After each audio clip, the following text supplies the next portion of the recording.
पैसा इंसान के पास जितना भी हो, लेकिन सेहत फिर भी अल्लाह की सबसे बड़ी रहमत है, सबसे बड़ी ब्लेसिंग है।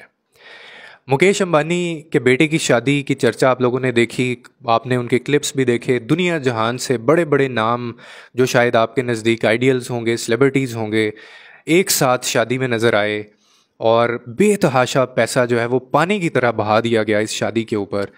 और पता नहीं कितने हज़ार करोड़ जो है वो इस शादी के ऊपर लगा दी और 7 महीने ये शादी चली।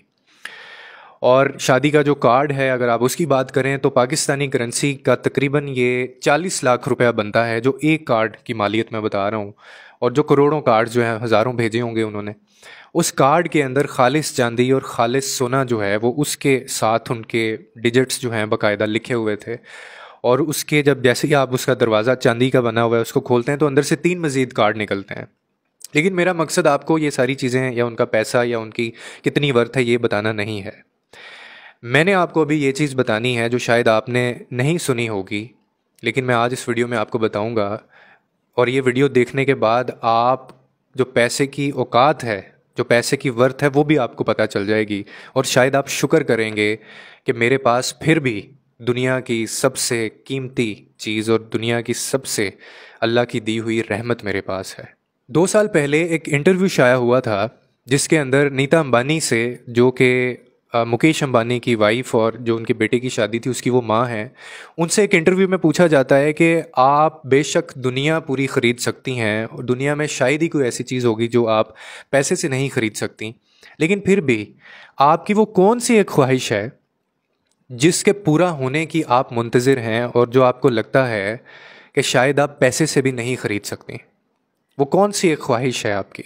जब ये सवाल पूछा गया तो जवाब देने से पहले नीता अंबानी की आंखों में आंसू थे और उनकी आंखें थोड़ी सी झिलमिलाने लगीं और उन्होंने थोड़ा सा गैप लिया और उसके बाद उन्होंने जवाब दिया और वो कहने लगी कि मैं चाहती हूँ कि मेरा बेटा आनंद अंबानी ठीक हो जाए, यानी उसको सेहत जो है वो सेहतयाब हो जाए, बिल्कुल जैसे वो पहले था।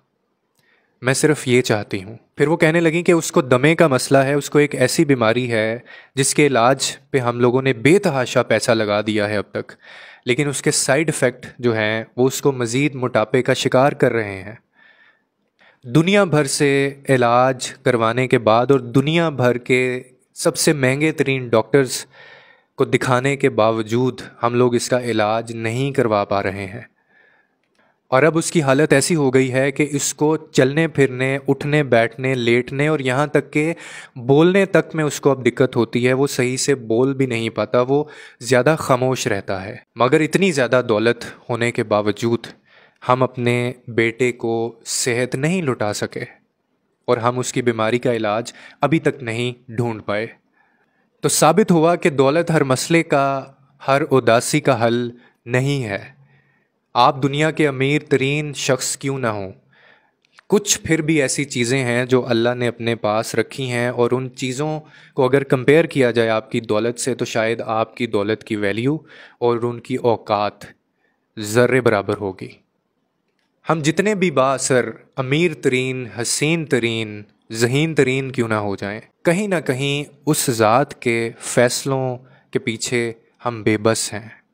इतना सारा कुछ, इतनी टेक्नोलॉजी, और आजकल के दौर में जहाँ इंसान कहता है मैं सब कुछ कर सकता हूँ, सेहत नहीं ख़रीद सकता वो, खुशी नहीं ख़रीद सकता वो, सुकून नहीं ख़रीद सकता वो। आप जितने मर्ज़ी अमीर क्यों ना हो जाएं, आप जितनी मर्ज़ी तरक्की क्यों ना कर लें, लेकिन खाली खानों को आप पुर नहीं कर सकते सिवाय मेरे अल्लाह के। आप और मैं और ये पूरी दुनिया तब भी उस ज़ात की, उस अल्लाह की मोहताज रहेगी, उसके कुन की मोहताज रहेगी। ये चीज़ हमें समझनी होगी। हमें पैसे, शोहरत, लाइफस्टाइल और ये जो स्टेटस है, इससे बढ़ के हमें अपनी ज़ात के ऊपर, अपनी खुशी, अपना सुकून और अपनी सेहत के ऊपर सोचना होगा। ज़ात सिर्फ़ अल्लाह की बड़ी है और हम सब उसी के मोहताज हैं। उम्मीद करता हूँ आपको इस वीडियो से कोई ना कोई अंडरस्टैंडिंग मिली होगी। लोगों के लिए आसानियाँ पैदा करें, रब आपके लिए आसानियाँ पैदा करेगा।